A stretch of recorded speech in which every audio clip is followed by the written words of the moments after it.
If you want to continue being sexually frustrated and alone, then by God, continue try to find love in dating. I've been dating for the last year and a half, not in a relationship yet. I've been to singles mixers, I've been on all the apps. I was in a relationship briefly for 3 months, little fling, whatever. And I've had been on a date with over 12 women. And the thing I've learned is that when you start seeing dating as a process and then rather than as an endpoint, you can be more fulfilled in the process and you'll actually find someone who actually fulfills you.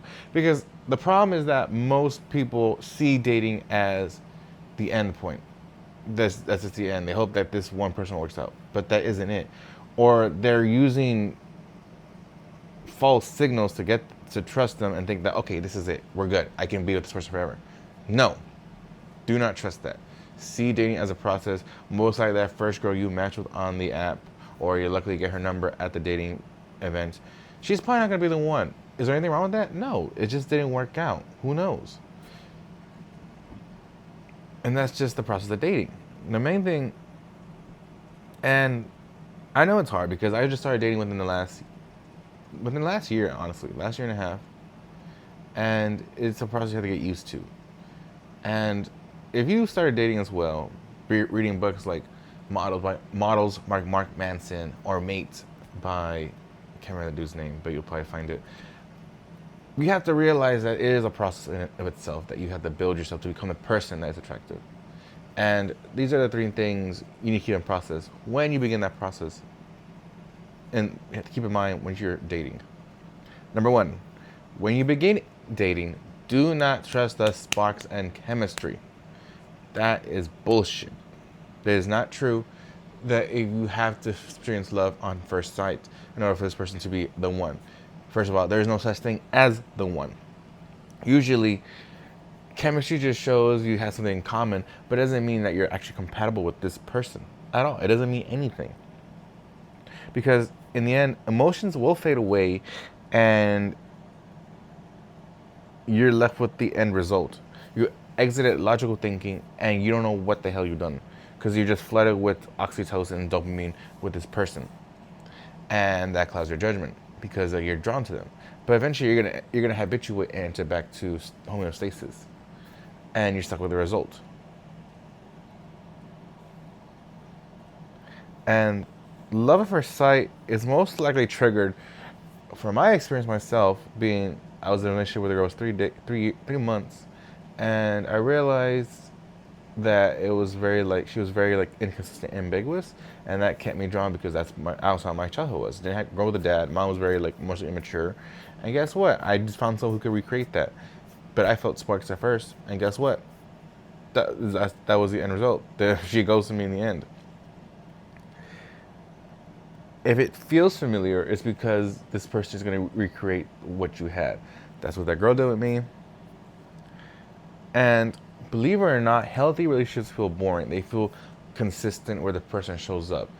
That is very hard for people like me or like us who have drawn people that are maybe ambiguous, inconsistent, or emotionally unavailable because it feels familiar to us. A healthy relationship where someone is stable, secure, very like, I'm here, that just seems fucking boring. We're not used to it. And it takes time for our nervous system to realize, oh, this is actually what we're supposed to have. And you need to determine why you attract that person. Usually it's maybe something in your psyche that you're lacking. Maybe you like people who are, for me, I like goth girls. Why do I like goth girls? Because they're very wild. They're very like alive and self-possessed. And maybe that's what I need more, just let myself be a little more expressive. And that's why I keep attracting these people into my life. That's something you need to come to terms with in order to make dating a lot more fulfilling in the process. Number two, you need to see dates as reps. The first one, you're always going to be nerve-wracking. She doesn't text you back, you're going to think it's because of you. Maybe not. I mean, in the end, maybe you need to get better at talking to people, learn how to just be yourself and bring yourself to the process. But it's not good to go in the mindset with a date that this is my soulmate. That puts unnecessary pressure on you and the person across from you as well. The first few dates will always be nerve wracking with the first few people you end up getting because you're just excited to be there for the most part. But you have to understand that like it might not work out. That's just the thing. Because you might go with that person and realize this person's boring as hell, or they just have nothing in common with you, and it's gonna take a process. And here's the thing: you don't have to take this advice at all if you're just trying to get laid or you just want to be less lonely. But if you want to actually be fulfilled, you need to take the time to vet these people and polarize them. Actually, bring yourself to the process. But it's not easy. It's not, especially if you just started dating like I did. You have to learn to realize that it's okay to be honest, state your opinions, and if it scares this person away, fuck them. That's really it. That's all you gotta say. You need to be in the process, but like it takes a lot of practice to grow up, to show up as this person. And the main goal with these reps is to adopt the opinion, the mindset of non-attachment. Not be nonchalant, but see the date as an end in of itself. Even if you didn't get married, you didn't get laid, especially if you're trying to get a long-term partner, you just enjoyed it for what it was, and that's it. You don't blame yourself, but that takes time.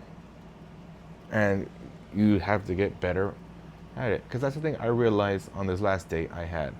I had a date where I took her out to get coffee, and usually I would be very like self-conscious and think, okay, what do I say? I would have topics in the back of my head on a Rolodex, and just in case we had dead air. But I didn't care at that point. I said what I wanted. We talked about this or that. The first thing I said was I saw a squirrel almost get run over, and we talked about for 5 minutes about squirrels on the first date. I didn't feel the need to impress her, and that's not your goal. Your goal is not to entertain this person. It's just to be there and exist. But it takes time to get there, and because I was in that state where like I wasn't looking for anything or I wasn't hoping for anything, I was able to see that okay, I was listening to this person and I saw, you know what, maybe this isn't gonna work out, or it wasn't compatible. And guess what? She takes back. Well, she said, it was nice getting to know you. However, we're not compatible. This thing, yeah. And honestly, that is probably gonna make you adopting this mindset so much harder. You will have hope, and hope is the biggest hurdle to this process. Because I kind of felt that at first. Like, I mean, it kind of feels that way when you get a job interview. You're excited to have the job interview, and you think, okay, hopefully this will be the one. Hopefully I get it. You know, I thought the same thing when I went on that date with the girl at the coffee shop. I thought maybe she's the not that she's the one, but like, okay, maybe this will work out. Maybe somehow we clicked very well, and she wants to see me again. And then she starts talking and like, oh, and I have a kid, and she tells about her life, and I'm like, fuck. Now I'm back to the drawing board. Because, but that's in the end, like, even though I knew we weren't compatible, it still stung. And I think that's just a part of being human. It's gonna sting your ego. You're gonna wish it was done searching. And in the end, every man wants to get laid or get married. Maybe both. But you have to accept that you cannot rush this, and it can't. You can't rush it for sure, and you wouldn't want to be with someone just to feel less lonely. That is honestly the worst form of life. There's nothing worse than being lonely in a relationship. You need to take this process, see dating as a process, so that you can find someone who actually brings you joy, happy, and you want to spend your time with. Because in the end, you're gonna want to spend the rest of your life with this person. So you might as well invest in someone who invests in you and makes you happy in the end. But don't despair. You got to see dating as a journey.